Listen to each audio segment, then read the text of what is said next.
आज राजेश कच्छप जी से हम लोग सुबह मुलाकात हम लोगों की हुई और सारे लोग हम लोग राजेश कच्छप जी के साथ पूरे दस्तावेज के साथ मिले।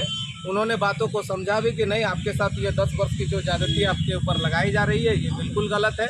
12 वर्ष के बाद आपका जो ग्रेड पे प्रमोशन है, आपने इतने वर्षों का सेवा दिया है, ये आप पर लागू नहीं होनी चाहिए। सीट जो वर्तमान में 50,000 है उस पर एडजस्टमेंट करने की बात होनी चाहिए।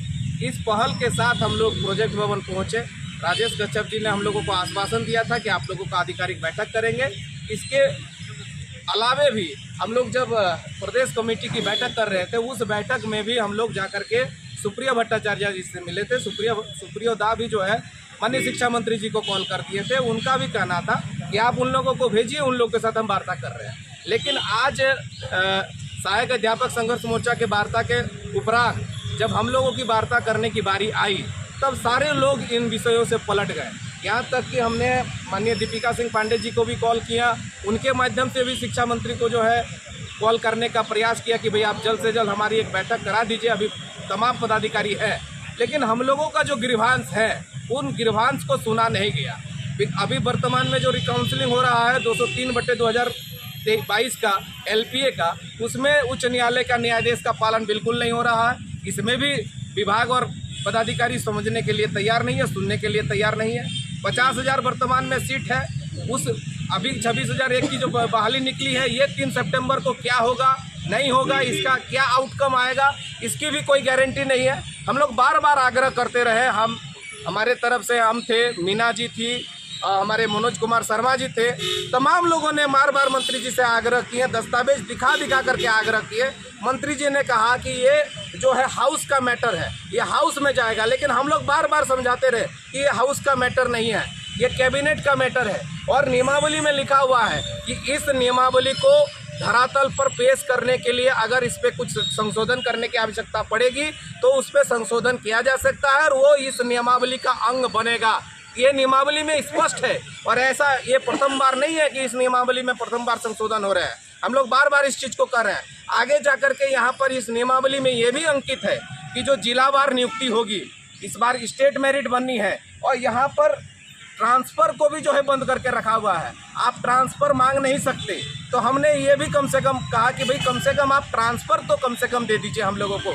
आप 10 साल सेवा नहीं देना चाहते हैं, आप सीट इंक्रीज़ नहीं करना चाहते हैं, आप 50,000 सीटों पर टेट पास पारा टीचर को एडजस्ट नहीं करना चाहते हैं। जो आप अभी वर्तमान में वार्ता की उससे हमको कोई सरोकार हमारा नहीं है। आप हमारे थोड़े से अगर आप कहते हैं कि भाई टेट पास एलिजिबल है तो थोड़े सा मानदेय बढ़ा देने से उसकी एलिजिबिलिटी साबित नहीं हो जाती है। आपके पास 50,000 सीट है, उन 50,000 सीट पर 25,000 जो हमारे लिए आरक्षित पद है उस पर आप हमको समायोजन करिए। नियुक्ति किसने देखा है, कब होगा नहीं होगा, क्या सुप्रीम कोर्ट का विचार आती है नहीं आती है, ये किसी ने नहीं देखा है। 3 सितंबर को सुनवाई होनी है। यदि एन कैन प्रकरण 3 सितंबर से सुनवाई आगे बढ़ती है, सरकार के पास 10 सितंबर के बाद जो पेपर समाचार पत्रों के माध्यम से, मीडिया के माध्यम से जो निकल करके आ रही है कि 10 के बाद आचार संहिता लग जाएगी, सरकार के पास 8-10 दिन का समय मात्र बचेगा। हम लोग बार बार आग्रह कर रहे हैं कि भाई इन 8-10 दिनों में आप हम लोगों को किसी अलग संवर्ग के माध्यम से हमको वेतनमान प्रदान कर दीजिए। इतने 10 साल 12 साल से हम लोग टेट पास करके बैठे हुए हैं। तमाम साथी हम लोगों ने इतना प्रयास किया, यहाँ तक कि हमारी राजेश कच्छप जी के साथ झड़प भी हुई। उन्होंने कहा कि नहीं 62,000 को सुना गया है, तो 62,000 को आपने कहाँ सुना है? टेट पास पारा टीचर जो 13,000 की संख्या में है, उनका प्रतिनिधि वहाँ कितने संख्या में थी? आप बताइए, उनका प्रतिनिधि कितने संख्या में थे? संजय कुमार दुबे जी जो थे वो महासंघ के अध्यक्ष के रूप में थे, वो टेट का रिप्रेजेंटेटिव नहीं थे। बार बार उनसे आग्रह करने के बाद उन्होंने कहा कि नहीं मैं सुदीप कुमार सोनू जी को बोल दिया हूं, वो देख लेंगे। लेकिन विधायकों की अनदेखी से पता चलता है कि माननीय शिक्षा मंत्री और सरकार का अभी वर्तमान में टेट पास पारा टीचर के प्रति कोई झुकाव नहीं है। और इसका एकमात्र कारण है कि भाई इतने बड़े लोगों के साथ जब एक बहुत बड़ी वार्ता हो जाती है, उनके द्वारा जय जयकारा का नारा लगा दिया जाता है, तो अब 13,000 टेट पास पारा शिक्षकों के साथ चैलेंज है। वो इस सरकार को कैसे डगमगा सकती है, कैसे हिला सकती है, ये हम लोगों के पास अब चुनौती है। और हमें लगता है तमाम लोगों को इकट्ठा होने की ज़रूरत है। हम अभी वर्तमान में जो वार्ता हुई है उस वार्ता का हम कदापि जो है किसी प्रकार का न विरोध करते हैं, न उस पर हमारा किसी प्रकार का कोई कटाक्ष है। लेकिन हमारा जो डिमांड है, अगर हमारे डिमांड को सहानुभूतिपूर्वक सुना नहीं गया तो हम आंदोलन में झोंकेंगे अपने आप को और उग्र आंदोलन करेंगे और दिखा देंगे कि कम संख्या में भी बड़ी आंदोलन हो सकती है, जो हमने 127 दिन के आंदोलन में दिखाया है। जब आप हमारे बातों को सहानुभूतिपूर्वक सुनने का आप मात्रा नहीं रखते हैं, क्षमता नहीं रखते हैं, तो हमें आंदोलन करने के लिए आप प्रेरित कर रहे हैं, आप हमें उकसा रहे हैं कि आप आंदोलन करो। तो निश्चित तौर पर हमारे जितने भी टेट पास पारा टीचर घर में बैठे हैं उन तमाम लोगों को मैं यहाँ से मैसेज देना चाहता हूँ कि अब आपको जगने की बारी है। बहुत लोग सोच रहे होंगे कि नियुक्ति में हमारा हो जाएगा, लेकिन नियुक्ति भविष्य के गर्भ में है। नियुक्ति अभी पूरी कंफर्म नहीं है। जैसा कि हम लोगों को भी पदाधिकारियों के माध्यम से पता चला कि 3 तारीख को क्या आउटकम होगा उसका कोई नहीं देखा है, क्योंकि विज्ञापन और नियमावली दोनों में बहुत ज़्यादा विरोधाभास है।